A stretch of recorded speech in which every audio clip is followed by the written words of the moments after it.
Hey everybody.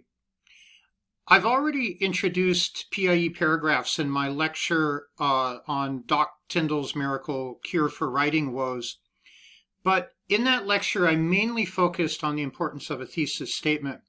So let's take a quick look at what P.I.E. paragraphs are right here.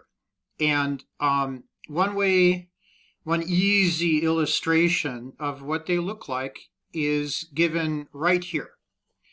A P.I.E. paragraph has basically three parts. Your point. What's the main idea that you're out to persuade your reader of in your paragraph? And then we have the information or the illustration. That's kind of the meringue of the lemon meringue slice of pie that we're looking at here. It's the yummy, tasty stuff. It's all the statistics, the quotations, the examples, the experiences, the definitions, the facts, all that stuff that you bring in to help persuade your reader of your point, to prove it, in other words. And then finally, we have the explanation part of a paragraph. And we could call that also the conclusion of the paragraph. It's what wraps up your thinking after you've done the work of proving your point. Now, not every paragraph is a perfectly neat P.I.E. structure. And sometimes you'll see this, the argument of P.I.E., point, information, explanation, spread over a few paragraphs. But it's kind of the container that we hold our persuasive argumentation in. We have our main idea or point, we offer our evidence, and we have a conclusion. So let me hop over to a quotation from Martin Luther King Jr.'s letter from the Birmingham jail, where he talks about the difference between just and unjust laws. And I don't know if you're familiar with the letter, but he is writing from jail where he has been arrested for leading civil disobedience against the authorities in Birmingham. And he is writing to attempt to persuade a number of clergymen who challenged him in the local newspaper. But more widely, he's writing to persuade white moderates in the United States and throughout the world to begin to empathize, understand, and take a stand for the rights of African Americans in the United States. So let's take a look at how King uses point, information, and explanation in his famous letter.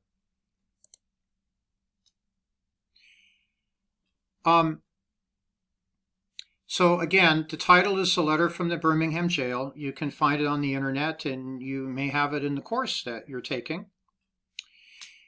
It takes a little patience to read, so I'm going to read it out loud, and I'm going to pause at certain points, and we'll get a sense of what's King up to here. How's he structuring this argument? So he begins with an intro. You express a great deal of anxiety over our willingness to break laws. This is certainly a legitimate concern, since we so diligently urge people to obey the Supreme Court's decision of 1954 outlawing segregation in the public schools. It is rather strange and paradoxical to find us consciously breaking laws. Now, what King is doing here in argumentation is he's conceding a point to his readers to draw them in. He's saying, like, you have a point here. We're breaking the law. How can we claim that our cause is righteous if we are breaking the law here? I concede your point. But then he goes on to answer it. And he does this by posing a question. One may well ask, how can you advocate breaking some laws and obeying others? A good question. Now he's arriving at the point of his paragraph. What he's done so far is he's introduced his argument. Now his point is this. The answer is found in the fact that there are two types of laws. There are just laws and there are unjust laws. Okay, this is what he's going to set out to prove. This is his main idea. There are just and unjust laws. And this is where we move into the information section of his letter, or of his paragraph. I would agree with St. Augustine that an unjust law is no law at all. Now, what is the difference between the two? How does one determine when a law is just or unjust? Now he offers a definition. A just law is a man-made code that squares with the moral law or the law of God. An unjust law is a code that is out of harmony with the moral law. To put it in the terms of St. Thomas Aquinas, an unjust law is a human law that is not rooted in eternal and natural law. Any law that uplifts human personality is just. Any law that degrades human personality is unjust. Now he comes to a kind of conclusion here within his information section.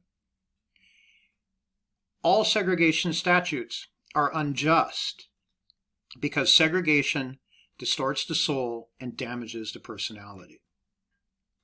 It gives the segregator a false sense of superiority and the segregated a false sense of inferiority.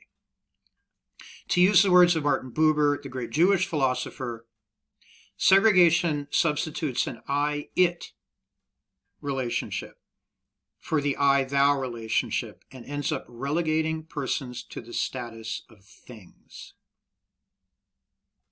So segregation is not only politically, economically, and socially unsound, but it is morally wrong and sinful.